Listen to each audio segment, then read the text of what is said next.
Hi, വീടിൻ്റെ നിർമ്മാണത്തിന് മരങ്ങൾ ഒരു ബഡ്ജറ്റ് ലെവലിൽ എങ്ങനെ യൂസ് ചെയ്യാം എന്നുള്ളതിൻ്റെ ഒരു സെക്കൻഡ് എപ്പിസോഡാണ്. നമുക്ക് വിൻഡോ ഷട്ടേഴ്സ് അല്ലെങ്കിൽ ജനൽപ്പാളികൾ നമ്മളൊരു വീടിൻ്റെ നിർമ്മാണത്തിന് ഏറ്റവും കൂടുതൽ ക്വാണ്ടിറ്റി വന്ന ഒരു മെറ്റീരിയലാണ്.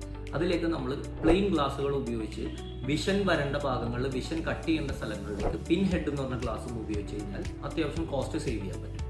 മെയിൻ ഡോറുകളിലേക്ക് നമ്മൾ ഉപയോഗിക്കുന്ന മരം ആഞ്ഞിലീൻ്റെ ഫ്രെയിം വെച്ച് ഉപയോഗിച്ചതിന് ശേഷം അതിൻ്റെ ഡോറുകൾ അല്ലെങ്കിൽ അതിൻ്റെ ഷട്ടറുകൾ അതിൻ്റെ പാളികൾ ഉപയോഗിക്കുന്നത് ടീക്കിൽ ഉപയോഗിച്ചാൽ കോസ്റ്റ് സേവ് ചെയ്യാനും പറ്റും. ഈ രണ്ട് മരങ്ങളിൽ നിന്നുള്ളൊരു ഡിഫറൻസ് പെട്ടെന്ന് ഫീൽ ചെയ്യില്ല. കാര്യം ആഞ്ഞിലി ടീക്കിൻ്റെ കളറിലേക്ക് പോളിഷ് ചെയ്തെടുക്കാൻ എളുപ്പമാണ്. അപ്പോൾ അതുകൊണ്ട് കോസ്റ്റ് വൈസ് ഒരുപാട് സേവ് ചെയ്യാൻ പറ്റും. പിന്നെ ഇന്റേണലി വന്ന ബെഡ്റൂം ഡോർസ്, ഒരു ശരാശരി ഒരു വീട്ടിൽ ഏറ്റവും കുറഞ്ഞത് ഒരു 4 ബെഡ്റൂം ഡോറെങ്കിലും ഉണ്ടാവും. അതായിരിക്കും ഏറ്റവും കൂടുതൽ ക്വാണ്ടിറ്റി വരുന്നത്.